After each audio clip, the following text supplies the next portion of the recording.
there is, of course, some deadline for the paper. So, but maybe you can, well, if you have attended this conference, it is still a very, not very big, but we can make friends with everybody over there. And then maybe last time when we do it, the satisfaction ratio was 98% over there. So it is very high satisfaction ratio. So you can also try to submit a paper next week. Okay, this is some photo of our lab, and this is me, and it was just a sudden birthday party over there. But anyway, so she is from Bangladesh, and also this one and this one are from Bangladesh. We have several Bangladeshi students anyway. Okay, so let's start my talk. So I will firstly introduce you some of the record, nursing record or elderly care record. This is some of the real nursing record. Anyway, so I will read some part of them. So July 1st, the weak pulse pressure and the poor complexion, eyes closed, but no change. With drip self-removal. And July 2nd, there is a reply to the call. And it is difficult to swallow. And next page. July 4th, blood pressure is difficult to measure. July 5th, this morning, and it was chatting well, and after eating, fell asleep. And body temperature is 37.2, blood pressure is 71 and 56. Okay, so SpO2 is 94%. Distressed facial expression, sweating. No response to the voice, poor complexion, shoulder breathing. So these kind of things. So, and reports that breathing is about to stop. The breathing stopped, and the doctor judged it is confirmed the death. So this is a real report in the care facilities. And actually it is 5 times bigger than, I already picked up some important information from there. And there are, for each of the persons, we have this kind of record. But for AI, they did not utilize this kind of things. We can use, because they are the big data, we can also think about utilizing this one for training large language models or something like that. Yeah, something like this. So what is the future? So in Japan, at first I want to introduce the problems in Japan. So in Japan, as you may know, that we are the most advanced country in the elderly societies. So we have a lot of elderly people populations, which means that we need more nursing staffs or caregiving staffs from now. And we expect that in 2040, we will expect that the more very lack of the professional nursing staffs or the elder care staffs of about 690,000 nurses. And on the other hand, the lowest the productivity of the medical or the healthcare in Japan is not increasing. So, but compared to other countries. So we want to increase the productivity more efficiently. But on the other hand, if you go to our caregiving facilities, maybe we can access to the internet via smartphones or Wi-Fi anywhere. But if you go to the care facilities, then if you check how many numbers of care facilities can access to the internet from each residence place. So it's only in Japan 47%. Okay, so which means that over 95% cannot access the internet if they don't have any smartphone or anything else. Okay, so what we want to do, you know, if we go back to 23 years ago, there was a movie which is called a Minority Report and acted by Tom Cruise. That it was called like a future cop or something like that. Before a murder or some suicide or something happens, he can take precautions against it. This was the future prediction from 20 years ago, but nowadays it's still not happening. But still, in the elderly care homes, only 5%, 4.7% is connected to the internet. So our future vision is that you may, introduce something like care forecasting services in care domain, nursing and medicine domain. So which means that we want to make this kind of the care forecasting service for home and nursing facilities and hospitals. So which means that, if you use some care for weather forecasting, so you also use this kind of the service, not only to yourself, but also to some of the industries. Like a primary sector means that for the agriculture, they often, of course, they will use this kind of the, service. And also in the production manufacturing domain, they will use this one. And also airlines or this kind of tertiary sector, they will use the weather forecasting. So that's why we want to also use our care forecasting services in a way that we fit to each person's individual situations and these kind of things. So I will show you several examples that this care forecasting will work very well. So for example, for the excretion, so if elder people has some of the failure in excretion, it will be a bit cumbersome. So to clean up everything or something, the staff has to clean up. So it is very cumbersome. And also nurse calls will be also cumbersome if the patient or the elder people calls a lot of times. And also accident prevention.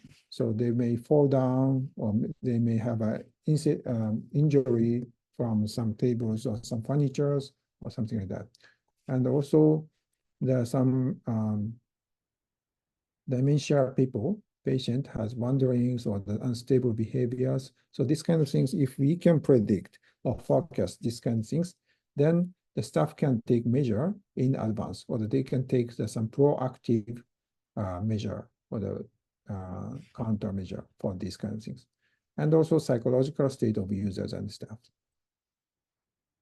And also for the health side, if we can predict the deterioration of physical condition, physical strength decline, or wearing off of Parkinson's patients, or prevention of bed sore or peaceful passing away. If we can predict this one, then it is nice. So for this purpose, we just made this kind of system. This is using some of the, the system which can sense the activity, which can take the record on the nursing record from the staffs and the sensors from also from the elder people. And we get this kind of data to the cloud, and we forecast something, the result will be shown on the dashboard. Yeah, this is a system that we developed. And this kind of system could be also linked with some of the other sensors like Bluetooth sensor beacons. So this Bluetooth beacons could be also attached to the wall or attached to the place of the, this kind of the locations. And we can also predict or also detect the location of this smartphone, because the smartphone can get the signal strength from and IDs from each beacon. So this kind of the system can also be used for this kind of localization application. Also, this the data input or the recorded is also becomes visible on the website like this, and as a timeline. And also we can see some of the predicted activity. For example, in the afternoon, if we expect that there is some high demand on the workload or something, so we can also predict and show it to the web. Then based on this kind of prediction or forecasting, then the staff can also take measure for this kind of the high workload or something like that. So using that system, it is already deployed in Japan. So you can see our lab, our campus here in Kyushu Institute of Technology.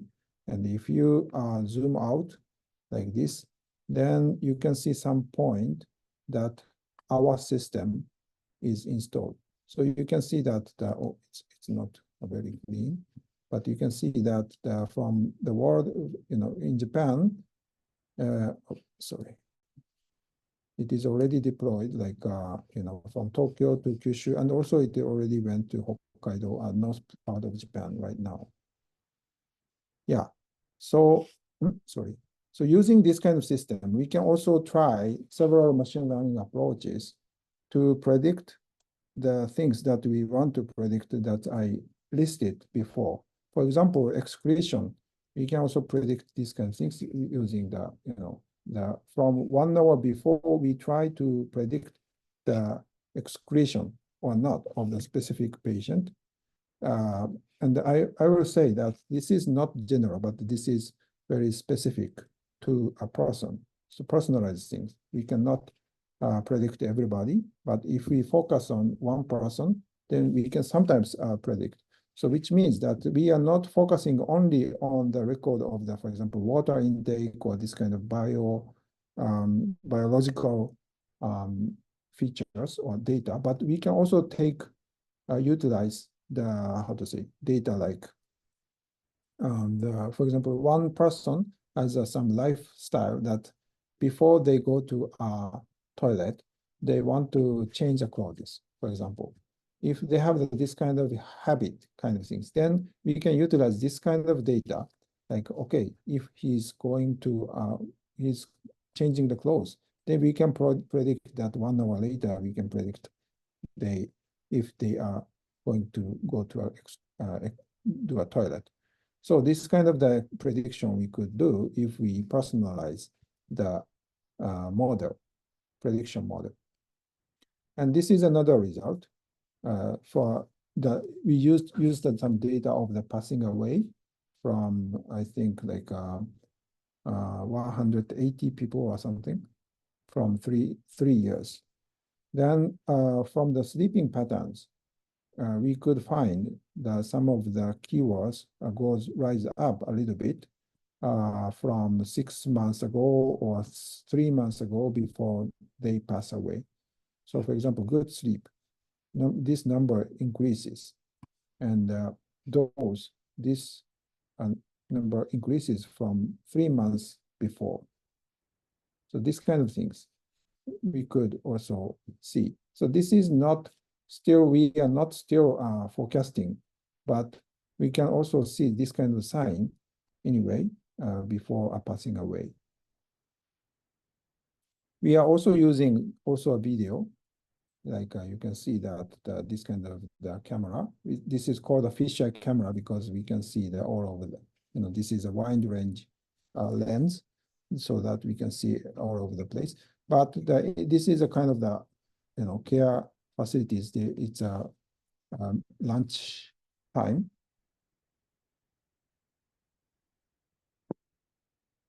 And the thing is that, this person is standing up, okay? If you see this person, so this person is standing up. So this is normal in the normal life, but not normal in these care facilities, because this kind of the standing up action is very risky for them, because they may fall down because of the already low muscles, low level of muscles, and they are not aware of they have already less muscles. So the staffs are taking care of this kind of standing up intentions, but this was a person, he already noticed right now, a bit delayed.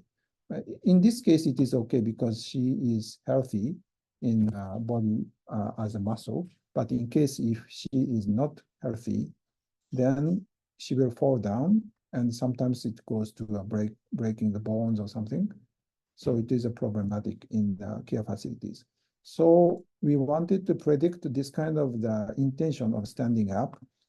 So we try to apply some machine learning technologies. So this is some of the example that in the same scene that, you can see the level, like a prediction, like eating, but sometimes you can see trying to stand up. Okay, let's go back a little bit. Yeah, now you can see. Trying to stand up, eating, and trying to stand up.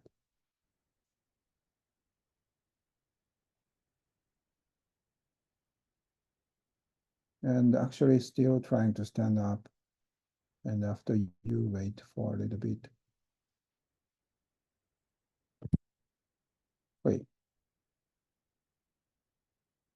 Yeah, actually they stand up. So we are also trying to predict this kind of the intention of standing up. And if we want to let the staff know these kind of things in advance. So this is one part of the prediction or forecasting. We are also trying to use another pressure sensors like this. So this is pressure sensor on the mat. So we are using this kind of cushions or something like that. And this is just a demo of showing the 1 second later before you fall down. So if you see from the VR or something, then you can see this kind of this is just a simulation, but you can see this kind of falling down action. A falling down prediction you can show if we can predict these kind of things. We are also collecting some data from the field. And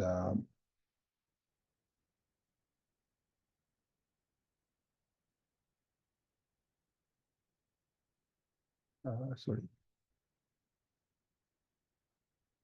About, I have already clicked a different one. We can also see we are already collecting also the data from some emotion or the mental status data from the site that we can get some information, data like this. And we can also compare with some of the care records and also with the emotion data. By the way, am I audible? Can you hear my voice?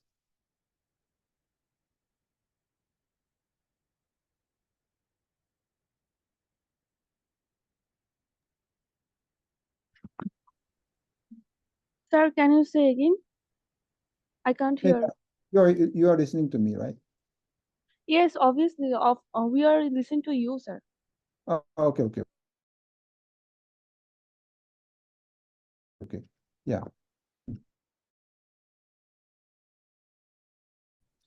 And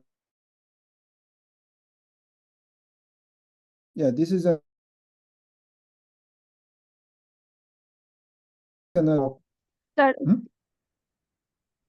sir, are you hearing me? Yeah, I can hear you. Sir, there are a session of conference secretary, Mr. Shetu wants to talk to you. Please, Mr. Shetu. Yeah, Professor, carry on. Okay, no problem. If you have get any questions, you can ask us, and you can carry on your presentation, please. Okay, we are hearing you. Yes. Okay. Yeah, normally I'm just asking some questions to the audience. So yeah, so but I'm not sure how to give a question to the audience. Do you have a way to give a question to the audience? Yes. Are you complete your presentation? No, not yet. You can continue. And if any audience want to ask you any queries, then we can hand over it to you. Okay. Yeah, that's okay. But I'm Okay, asking you can continue. You can continue. I'm asking about my question to the audience, not the question from the audience to me. What questions you want to ask you? I want to ask several things that have you know about some of the, Parkinson's disease, for example.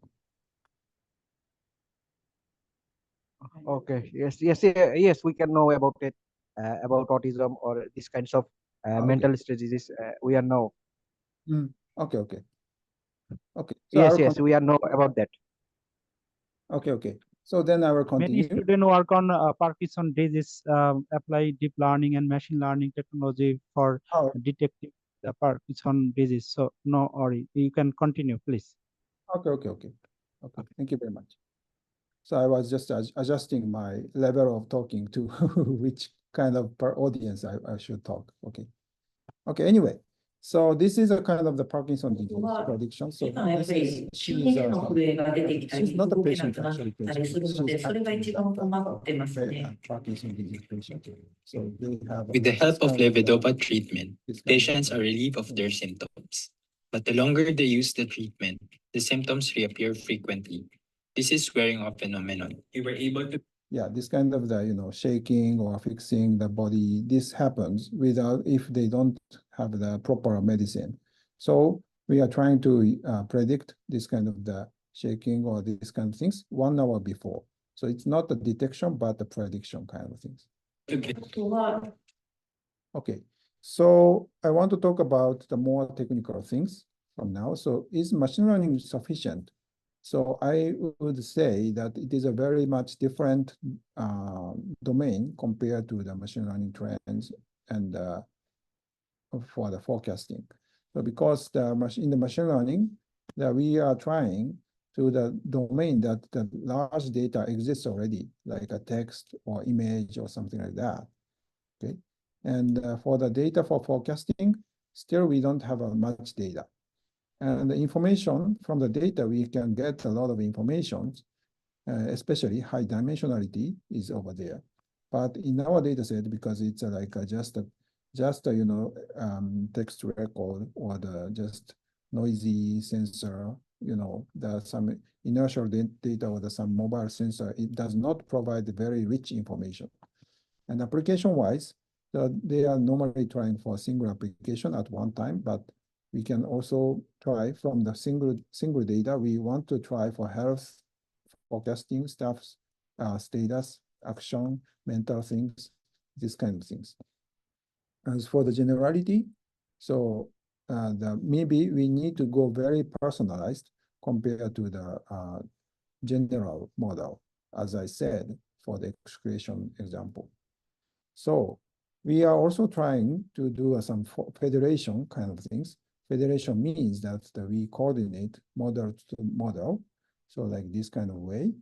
But at the same time, nowadays, you may know that we are using, that we can use some ChatGPT or some generative AI.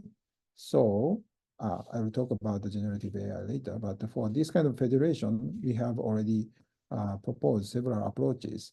Like, if you do a federation, maybe some of the data structure will be different. For example, like in the training phase, you can use the whole sensors, but in the prediction phase, you may use only one sensor, like a watch sensor or a smartphone like that, right? So in this case, we cannot do a full machine learning, because if you can use only one sensor in the training data, we can use only the single training data. But in this case, we can also, we propose some method to map this data to some reduced dimensionality, and we map the information of this data to here. Then we could utilize all of the sensor data from there. And another research is that the quality and motivation management of the data collection. So if you provide the data, maybe the worker for data provider or this kind of subject will be a bit, how to say, boring, right? So if you just ask some people or students to just provide the data, then they are very boring. So we made it as a game, also including that if they provide a very high quality data, we give them better high feedback, high score for them. Then it could improve the quality of the data and also improve the amount of the data. Okay, so this is another approach. Also, we also propose some of the prediction method of some suggesting method of which kind of samples we need. And if we get this kind of samples in the future, then we can also predict the improvement of the data prediction. So this is done by Osaka University. So nowadays, we can also use a generative AI instead of this kind of general model made by ourselves. So we are also doing some research on doing some generative AI things. So one approach is that the active data pioneering that we say. So it means that we select, how to say, we select features. We ask ChatGPT or the LLM to generate some features, and we evaluate with the feature, and we also feedback to the ChatGPT and also improve. So this kind of approach, we also ask the LLM to do a feature engineering. Then it was done, the improvement. And also another approach is that we also input some of the real world information, like for example, lunchtime, we use tableware and form and the sink. This kind of information we introduce. We teach these kind of things to the LLM and ask the LLM to do activity recognition. So it could also improve the recognition accuracy. So lastly, this is a deployment challenge. So what we have done is working is for the nursing or elderly care facilities. So this is very interesting because it is in between the home environment and the hospital environment. If you go to a hospital, then they are recording several structured data like a DPC or medical pathway kind of things. And also at home, on the other hand, they don't have very good data because it is unstructured and also unmanaged.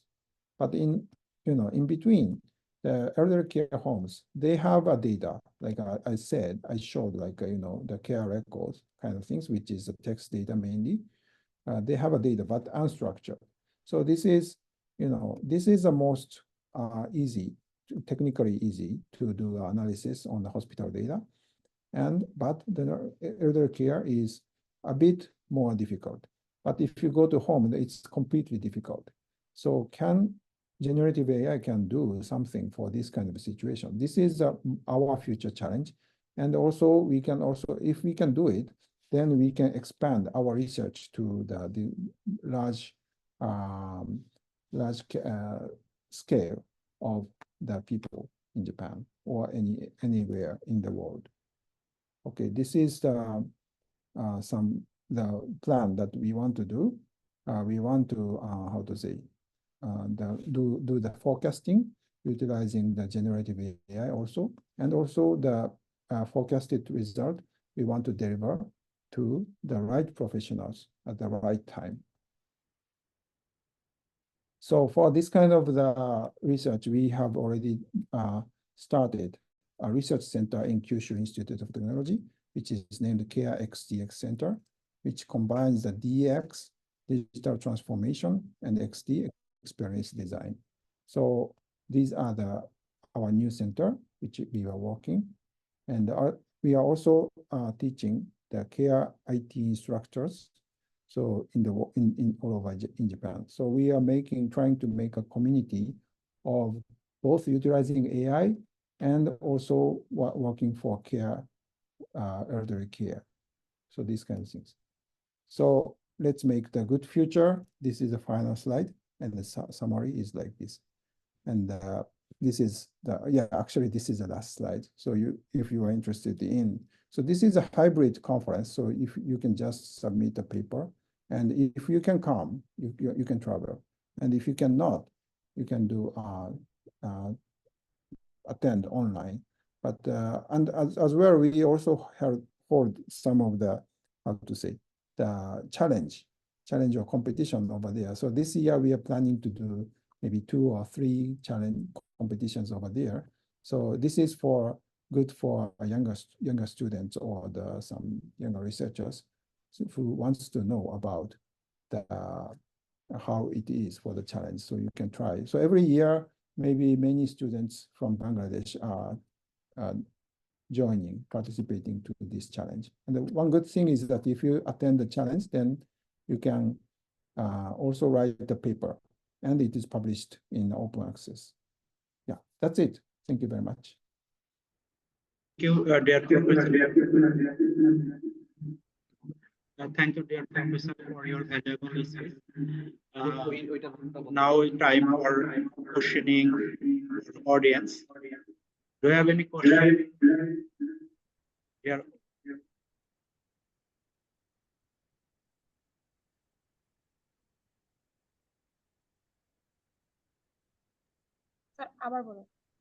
Thank you, dear Professor, for your valuable speech. We are very grateful to you for giving this speech. Now, time for audience for ask any question. Do you have any question, dear audience? Dear Professor, have one question.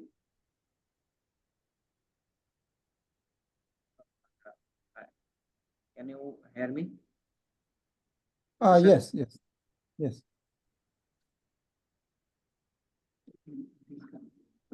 Are you hear me? Yeah, I can hear you. I have this.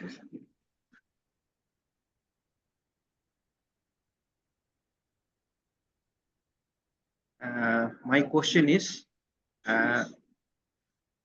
you mentioned about the generative AI to solve, suppose there are, we are using heavily the ChatGPT. So suppose the developing country like Bangladesh, many people are not so much used to about generative AI. So how can we adjust this technology with the people of our country? So what is your suggestion about that? Why don't you use that one? Because it's expensive? Because the country of the developed country are not too much trust about the generative AI, or you can tell that they are not too much used to about the new technology like generative AI and ChatGPT, and sometimes they are not so much interested because it can generate the new things and these types of things. You can mention that. Uh, you can um, mention about that. These kinds of technology are not too much used to for our people because they are not trust about that. So what types of initiative we can take to make trust to the people? Okay, Can thank you very much. can you got my point, or Yes, I yes. expert?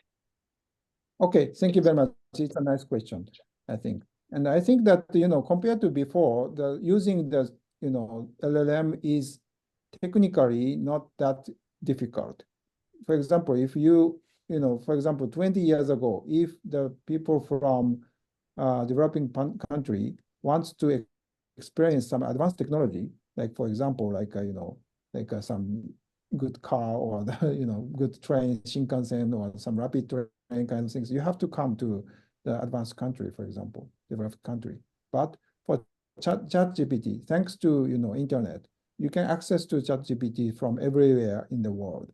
So the only thing is that I think that only thing is that the people has not tried yet. But once people try, then they will feel it's very nice. Of course, there is some problem, there is some risk, but after trying to use that one, then they can also judge if it is good or not, something like that.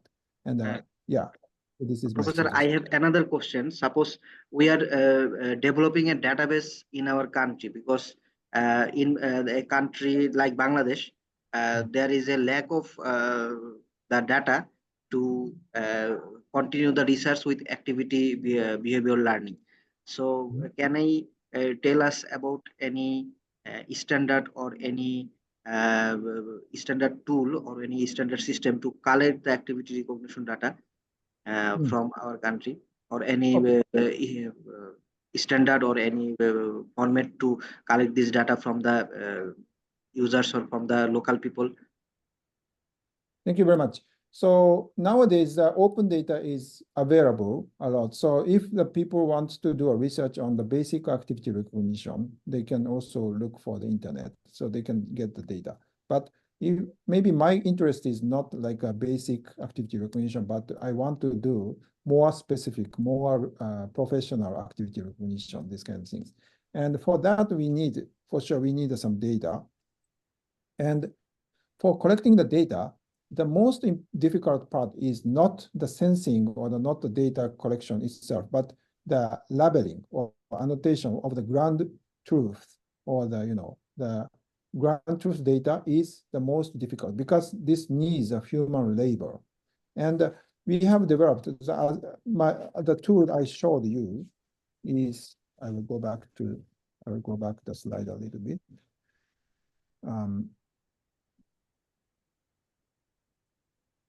This one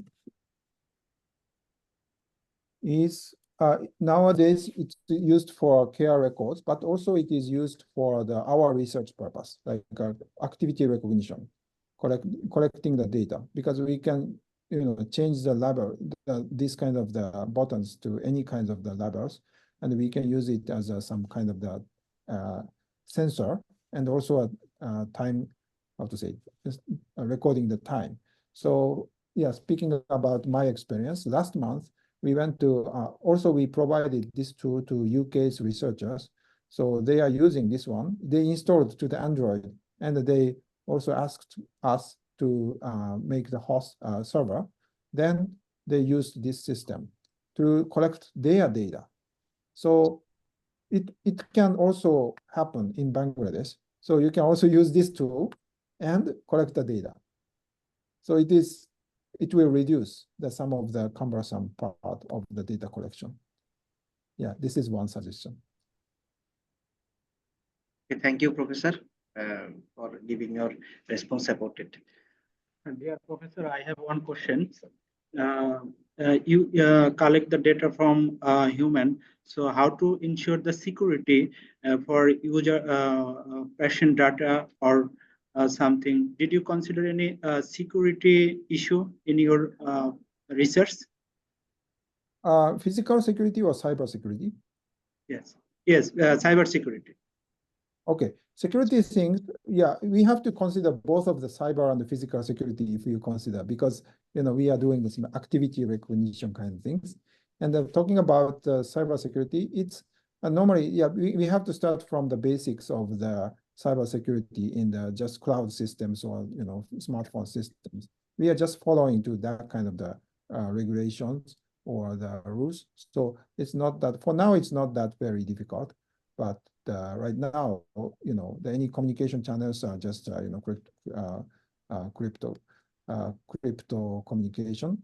Yeah, so this is not that difficult. But if you go to a more complex things like a privacy or the anonymization things, so these kind of things, then it will be a little bit difficult. Yes. Thank you, Professor. I got it. So now I want to close this session because, okay. Okay, now I transfer this session to our session management volunteer. She will conduct this session now.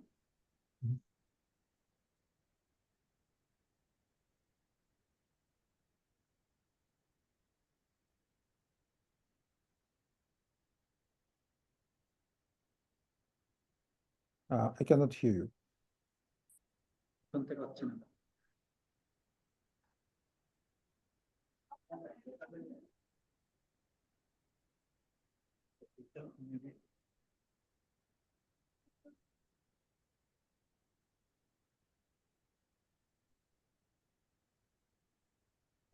আপনার এখান থেকে যদি শোনানো।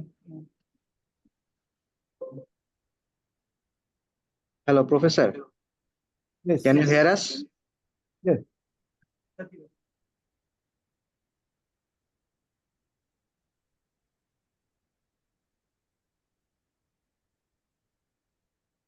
আচ্ছা, তুমি conclude করবা?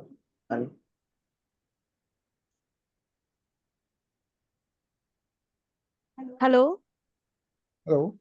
sir. Now you can hear me. Yes, yes. Thank you so much, sir, for your wonderful presentation. We hope that it will help us in your future research life. As I am a student, I also want to um, want to the researcher in this machine learning world. So now I would like to present as an honor for you. This is your certificate, sir. Thank you so much. Audience, please round applause for Mr. Professor Sojo Inu.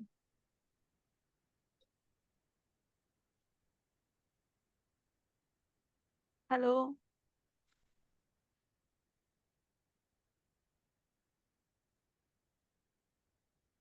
Sir, Yes. Oh, sorry. sir, please give me a. So can you see my screen? Yes, yes. Sir, this is your certificate. We feel honored. Wait, sir. Okay, thank you very much. So thank you so much for being with us. Hope that we will see you in the next MIT 2026. Thank you so much, sir. Thank you very much. I enjoyed this time. Thank you, sir.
হ্যাঁ